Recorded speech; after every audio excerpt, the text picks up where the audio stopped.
Primero, muchísimas gracias a Artuz, a Miriam, a Igor, a todo el equipo. Están siendo unas jornadas con muchísima inspiración.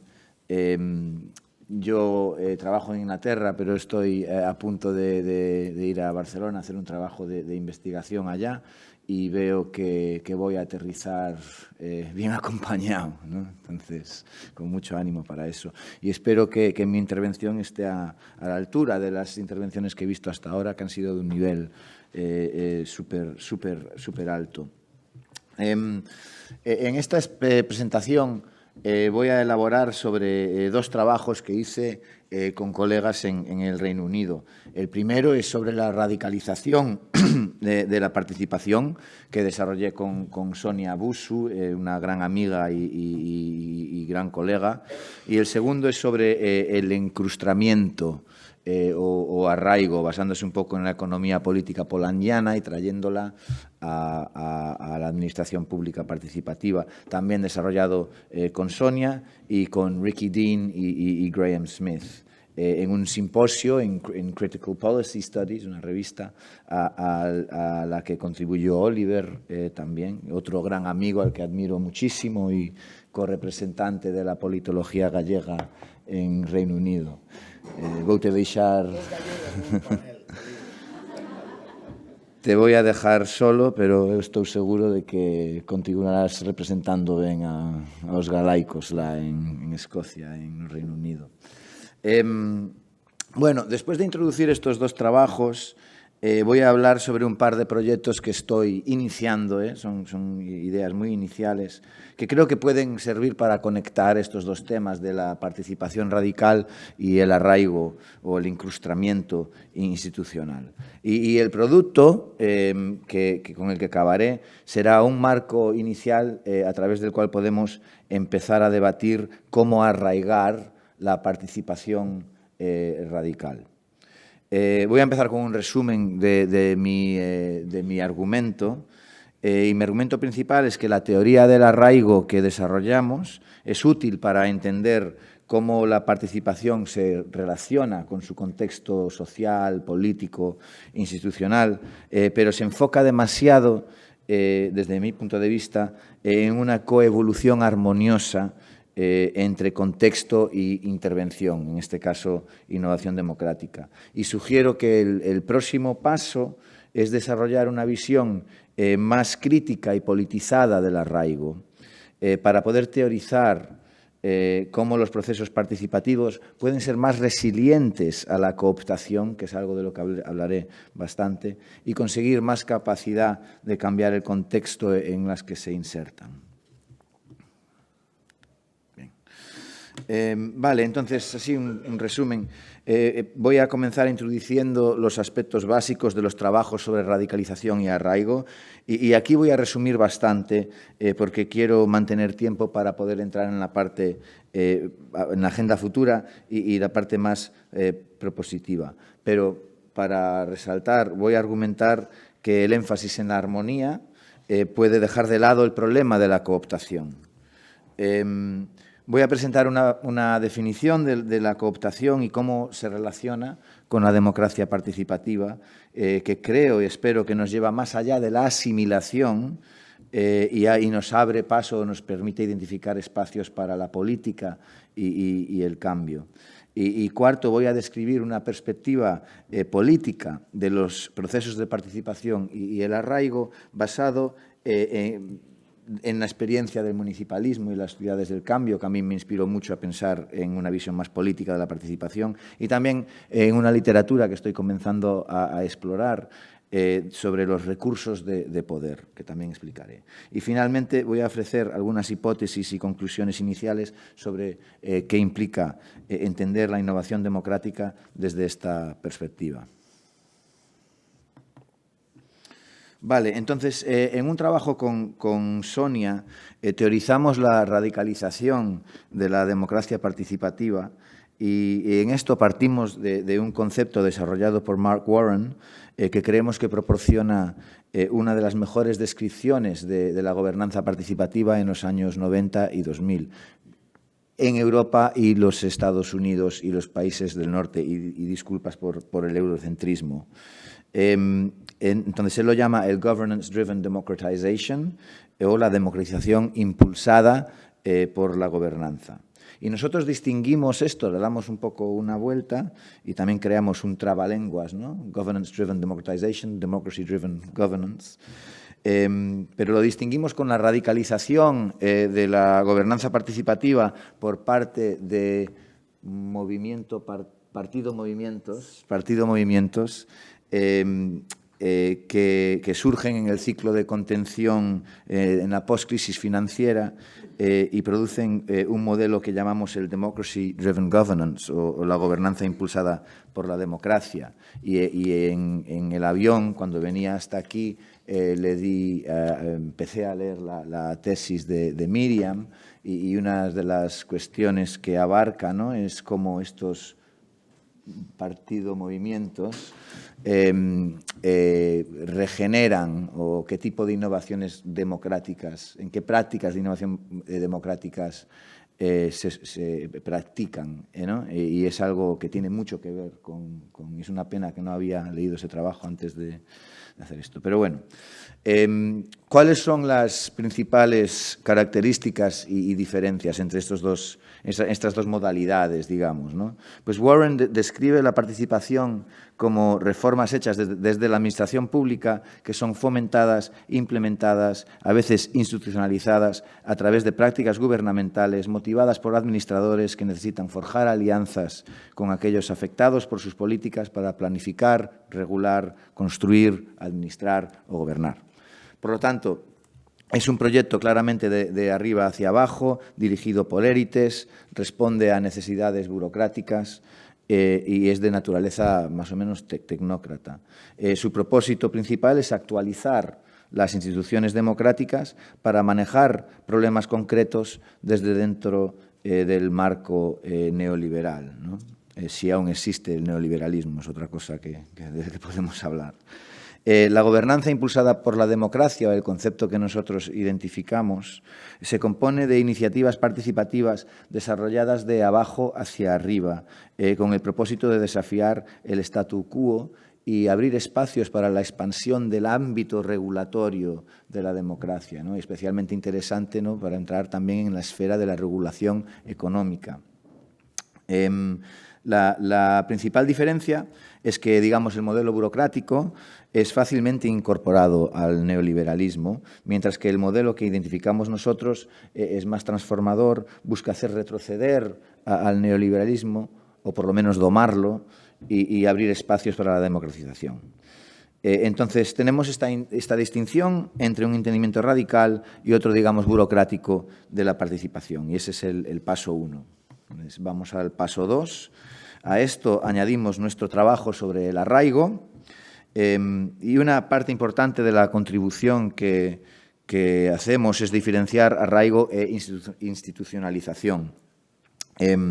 Argumentamos que mientras que la institucionalización se basa en entendimientos formales y legalísticos del cambio institucional, especialmente a través de ideas de diseño institucional en nuestro campo de la innovación democrática, el arraigo nos lleva a enfocar procesos de adaptación e interacción entre innovación democrática y contexto político y social. Perdón, esto es un poco abstracto, pero os voy a dar un ejemplo práctico, ¿vale?, de cómo se puede diferenciar la institucionalización del arraigo. Bueno, pues una institución puede bien estar fuertemente institucionalizada, pero puede estar desarraigada. Un ejemplo, ¿no? Más definición. Una institución arraigada es una institución que si falta generaría una crisis política. Pues en la democracia representativa el ejemplo clásico serían las elecciones generales, ¿no? Y muchas de las dinámicas de la desdemocratización también se pueden entender como el desarraigo de la democracia, ¿no? Y para poneros un ejemplo de esto, en el Reino Unido, como Oliver supongo que estará de acuerdo, las elecciones en el gobierno local están sufriendo de un desarraigo. ¿Cómo se manifiesta esto? pues igual hay índices de participación de entre 18 o 28%, los gobiernos locales están siendo, desde la austeridad, están convirtiéndose en máquinas para la implementación de políticas desde el centro, ¿no? Entonces, no digo que esto vaya a ocurrir, pero podría pasar que si no tenemos elecciones locales en Inglaterra, no habría una crisis sistémica, ¿no? Y mantendríamos una democracia a nivel central sin eso, ¿no? Entonces, pues hay dinámicas de desarraigo. Entonces, nosotros resumimos esto como un cambio de enfoque estático de diseño institucional a un enfoque dinámico del arraigo. Y una idea clave del arraigo es que las instituciones arraigadas existen en esta relación de coevolución armoniosa con su contexto, donde las innovaciones democráticas son sustentadas por su contexto y ayudan a sustentar a ese mismo contexto, generando dinámicas coevolutivas. Como decimos en el artículo, la participación arraigada se caracteriza por una interacción productiva con otros actores e instituciones en el contexto de gobernanza y en la integración de procesos y culturas participativas en el sistema político, ¿no? Pensando en el arraigo de la participación. Y yo esto lo voy a criticar y quizás Sonia, Ricky y Graham no estén de acuerdo conmigo, pero yo creo que introducimos una conceptualización útil, pero la quiero criticar por un cierto conservadurismo. Resumiendo, creo que el énfasis en la coevolución armoniosa es problemático desde un punto de vista crítico, donde precisamente queremos cambiar los contextos en los que se insertan estas prácticas. Entonces, claramente, la armoniosidad con el contexto institucional no es lo deseado si lo que queremos es transformar ese contexto. Pero más sutilmente, creo que la coevolución armoniosa puede esconder o no dejarnos ver procesos más sutiles de cooptación de la innovación democrática, que también limitan su capacidad de transformar esos contextos, ¿no? Y bueno, ya puedo responder más preguntas sobre eso, pero ya queriendo entrar en la agenda futura.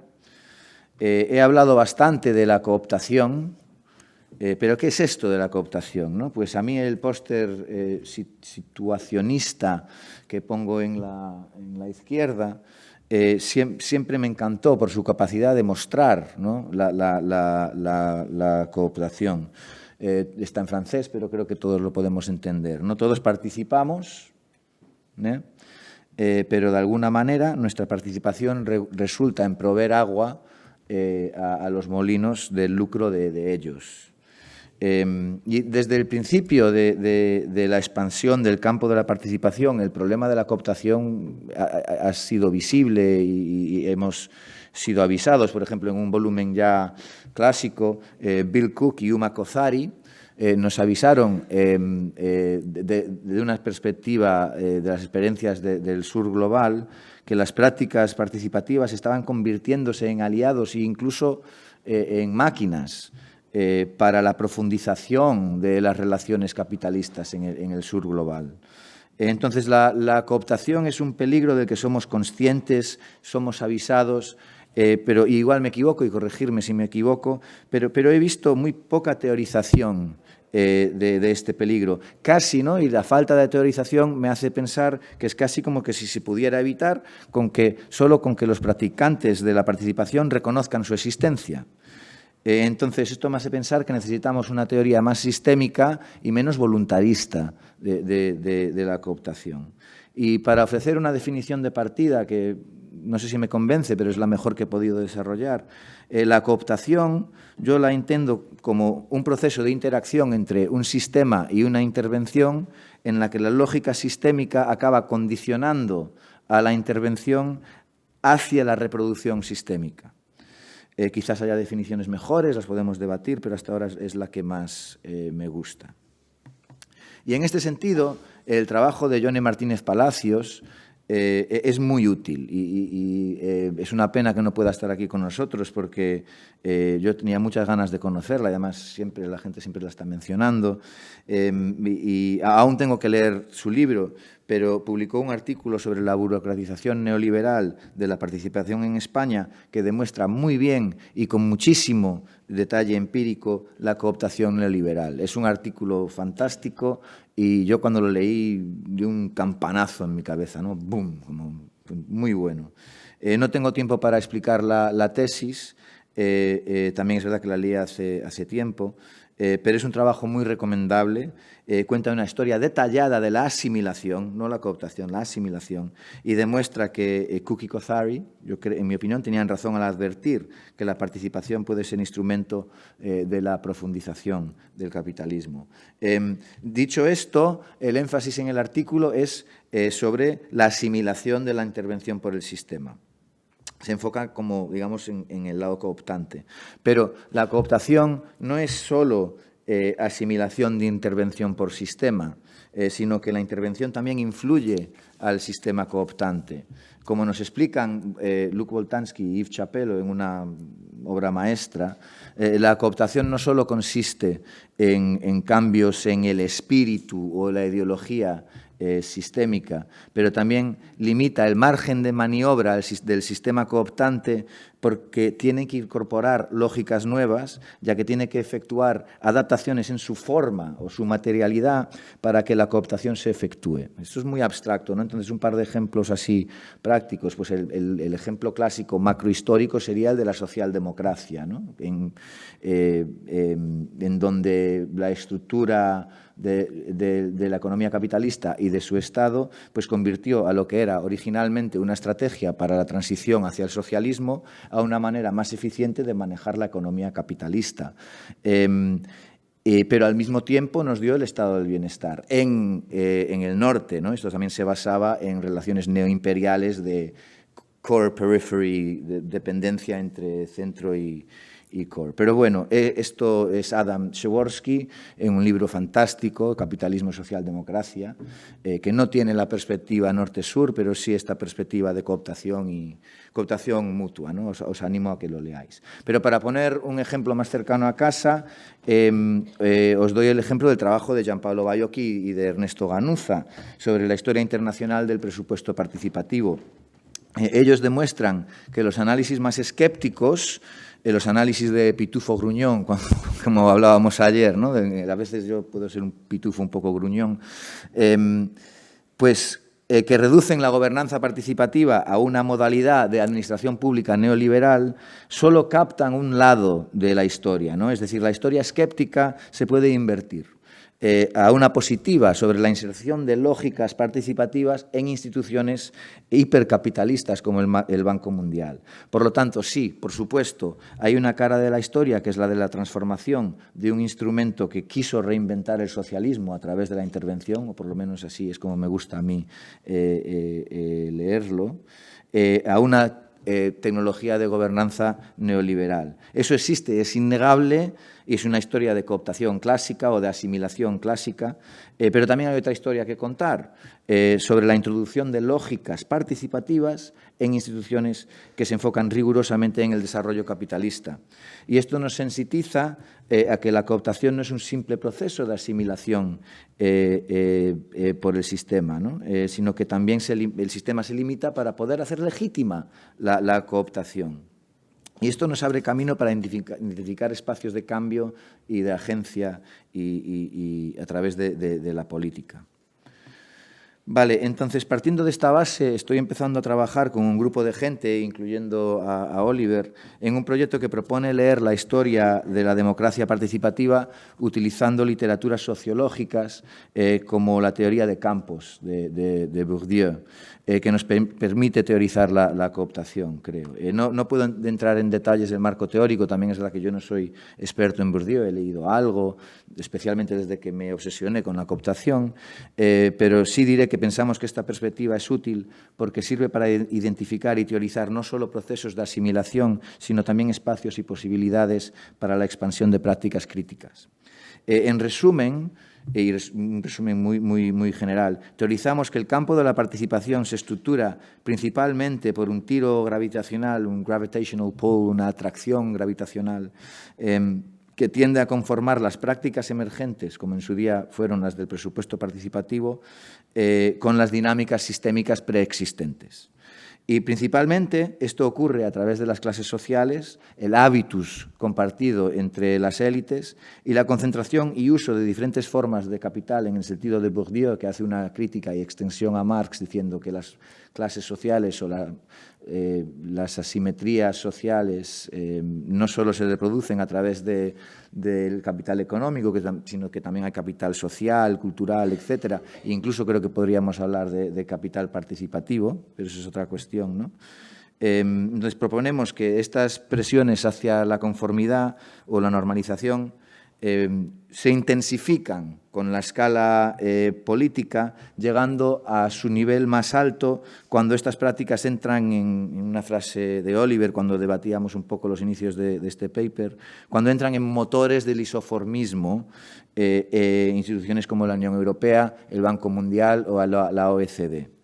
Pero enfatizo que los procesos a través del campo de la participación se ha estructurado, son altamente políticos, no son predeterminados y contienen muchos espacios para el desenvolvimiento de proyectos contrahegemónicos y prácticas críticas. Y un caso importante en este sentido es el nuevo municipalismo en España y su intento de radicalizar la participación, basado, como está, también en muchas experiencias en América Latina con este tipo de política. Entonces, creemos que el arraigo de las instituciones participativas refleja un tipo de equilibrio imperfecto entre las demandas populares por formas de participación más genuinas y empoderadas y la búsqueda, por otro lado, de las élites por formas más efectivas de legitimización capitalista. Y el campo de la participación está constantemente siendo forjado y remoldeado por esta tensión, ¿no?, en procesos altamente políticos. Ya hacia las últimas diapositivas, ¿no?, pues entrando ya en la parte más propositiva, ¿no? En otro proyecto con mi compañero Nick Vlahos abarcamos esta cuestión de la política participativa y que estamos queriendo usar la teoría de recursos de poder desarrollada clásicamente por Walter Corpi. Este paper quiere reanimar la tradición de investigación sobre la política de la participación liderada en sus tiempos por investigadores como Gianpaolo Baiocchi, Patrick Heller o en Reino Unido Hilary Wainwright, alguien a quien admiro muchísimo. Y este es uno de los temas centrales también de un volumen que coedité con Sonia Busu, donde diferentes investigadores indagan sobre la radicalización de la participación. Cabe explicar, así muy brevemente, que la inspiración, por lo menos a nivel personal, de esta perspectiva viene de estudios de regímenes urbanos. Clarence Stone establece que los proyectos de transformación progresistas tienden a confrontarse a más límites y requieren una mayor capacidad de regulación y necesitan reunir más recursos para su viabilidad. Uno de los recursos clave es una base de apoyo popular activa, movilizada e informada, o mass mobilization, como pone en la diapositiva. Y las investigaciones sobre el municipalismo radical llevan esta hipótesis a la construcción de contrapoderes a través de la innovación democrática, ¿no? Pues tanto Joan Font y Patricia García Espín, como Jonathan Davis en su libro, en la diapositiva, y conmigo también en un artículo que trabajamos sobre 2 casos de municipalismo en Galicia, identificamos cómo los gobiernos en las ciudades del cambio hicieron inversiones en instituciones participativas con la esperanza o con la apuesta de que podrían servir para ampliar su base de apoyo, generar nuevas coaliciones y sustentar la creación de nuevos regímenes urbanos. Entonces, partiendo de aquí, una agenda de investigación futura es usar la teoría de recursos de poder y aplicarla a las instituciones participativas. En un trabajo clásico, explicando los orígenes y dinámicas políticas del estado del bienestar, Corpi argumenta que la distribución en recursos de poder condiciona la estructura social. En esta teoría, el poder no solo se ejerce a través de la coerción estatal o la ideología, sino también a través del control de recursos, como clásicamente la capacidad de controlar la inversión por parte del capital y la capacidad de acción colectiva por la clase trabajadora. No puedo entrar en detalles, pero muy resumidamente las asimetrías entre estos grupos radica en que el control sobre la inversión se puede movilizar con gran facilidad y rapidez y tiene un impacto inmediato casi y de gran alcance. La acción colectiva tiene potenciales impactos quizás de aún mayor alcance, pero requieren de muchísimo más esfuerzo y una inversión constante en la capacidad organizativa. Entonces, queremos aplicar esta perspectiva a las instituciones participativas, proponiendo o pensando, ¿no?, que podrían servir como herramientas para bajar los costes de la acción colectiva por parte de gobiernos progresistas, transformadores y sus aliados. Vale, entonces, ya acabando, voy a ofrecer algunas hipótesis así muy simples sobre qué sale cuando aplicamos esta perspectiva a las instituciones participativas. Primero, cómo afectan los recursos de poder a la innovación democrática. Cabe apuntar que en este contexto los recursos de poder podrían incluir acceso a la información, capacidad organizativa, la financiación, la experiencia, el saber hacer participativo y las redes sociales, ese capital participativo que mencioné antes, ¿no? Bueno, pues creemos que las distribuciones asimétricas de los recursos de poder afectan a la gobernanza participativa de varias maneras. Pues, la medida en la que los grupos marginados tienen acceso a los recursos de poder influye su capacidad para participar, obviamente. Si los actores poderosos tienen un papel dominante, pueden moldear los resultados a su favor. Y si la distribución de recursos de poder sigue siendo desigual, las iniciativas de gobernanza participativa no podrán lograr cambios duraderos. Final pila de hipótesis. ¿Cómo las innovaciones democráticas canalizan estos recursos de poder? Pues proponemos que las instituciones de gobernanza participativa pueden canalizar y dinamizar los recursos de poder de varias maneras. Por ejemplo, otra vez, muy simples. Pueden proporcionar acceso a la información y el conocimiento, pueden construir redes sociales y crear oportunidades para la cooperación, bajando así los costes de la acción colectiva. Y finalmente pueden exigir rendición de cuentas y así desafiar las desigualdades. Y podríamos hacer una lista más amplia, podremos hacerlo en el debate. Y así, diapositiva final, uniendo los hilos, podríamos, por tanto, concluir que el arraigo de formas radicales de gobernanza participativa depende de la medida en que aborden asimetrías de poder, promuevan la inclusión y aseguren el acceso a los recursos de poder para grupos marginados especialmente. Entonces, entender cómo una versión radical y transformadora de la participación se puede arraigar nos insta a hacer las siguientes preguntas que espero sirvan para generar algún debate. Primero, ¿cómo se relacionan las innovaciones democráticas al conflicto social o al cambio social? ¿Qué impacto tienen las innovaciones democráticas con el terreno de la disputa política? ¿Facilitan las innovaciones democráticas la acción colectiva? ¿Generan poder hacia el cambio de régimen? ¿Qué decisiones políticas reflejan el desenvolvimiento de las instituciones participativas? Y, más importantemente, ¿qué opciones políticas futuras pueden abrir, ¿no? Entonces, yo si alguna vez investigo este proyecto, seguramente acabaría entrevistando a bastante gente del perfil que tenemos delante nuestra. Entonces, también me gustaría saber qué pensáis vosotros sobre este planteamiento y qué tipo de recursos de poder se pueden dinamizar a través de las innovaciones democráticas. Muchas gracias.